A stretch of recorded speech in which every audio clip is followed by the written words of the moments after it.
And it's going to take time to sequence, where you start to feel more calmness, more focus. You're not as triggered by the thoughts. You're not as distracted by the thoughts. So it's a process. So be patient with yourself. Give yourself what I like to call some space, some grace, just to sequence, to learn the technique, to feel comfortable with the technique, and realize in time we begin to sequence to these deeper states of calmness. But it does take some time, a little bit of a process. And what we're doing is we're really just training our minds, right? Our focus to be where we're intending so that we're not as distracted. So when we're meditating, thoughts come up, acknowledge, come back to our anchor, the breath. Emotions are present, come back to the breath. That's the technique right there. That is the technique that we're trying to leverage within mindfulness work.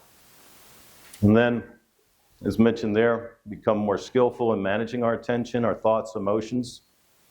And then what I recommend, if you're someone that's curious, you want to just test this out, give yourself a 3-month runway and just begin to test it out. Experience some of the challenges, experience some of the subtle benefits. But 3 months, I think, is a good time frame to really test it out, to learn the technique, and from there start to feel these subtle shifts within your awareness. I see it with clients I work with, usually it's by month 2. They start to say to me, hey, I was going to say this in this meeting, and I caught myself, and I was able to stay calm. I was able to self-regulate better. So give yourself a little time, a little bit of runway. Playbook. Here's a playbook that I think you could find helpful if you're going to explore. I think it's important for us to feel like we have a playbook, right? We have a roadmap that we can drop into. We have markers that we're trying to hit in terms of technique. And from there, we trust that we're going to have the experience that we're intending. So I recommend to clients I work with 3 to 4 days a week, build out your baseline. Can be 3 to 5 minutes a day to start. Try to take it up in time, 5-10 minutes, maybe 4 to 5 days. Space and grace, runway to take off with this. Be flexible. Often you'll hear with any habit or routine, right? It's good to have a set day and time. I don't know about any of you, right? But life can feel pretty disruptive week to week, day to day, especially if you have young children or just more broadly. Life is just disruptive, right? Things happen. So consistency is key. If you have a week where you can meditate at 7 a.m. every day, awesome. But maybe there's going to be a week where it's 12 noon. Maybe it's a day where you're on flying on a plane to a destination, you drop in there. Be creative, be flexible, focus on consistency, but realize the goalposts are going to probably move a little bit in that regard. Unless you're a 5 a.m.er who wakes up, who I'm not, maybe you can do it then and be really consistent, but that would be what I would recommend. Practically speaking, give you just a few examples of how some of my clients use mindfulness.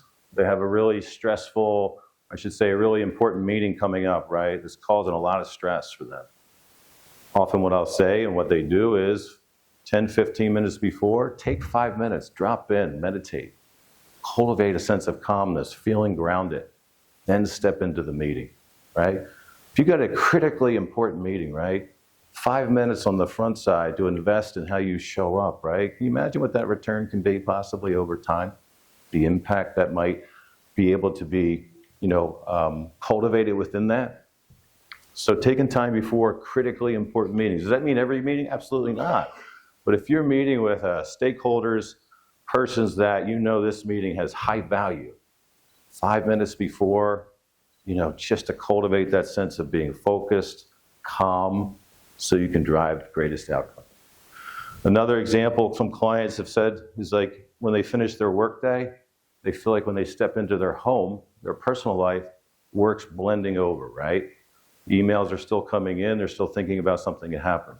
So creating a routine at the end of the workday, drop in 5 minutes, right? Meditate, cultivate some calmness, make that intentional decision now to step away from work as best you can so you can be present to loved ones, children, other folks that are important in your life. So that's our playbook that I think could be helpful as you begin to explore mindfulness meditation or continue on your path with meditative work.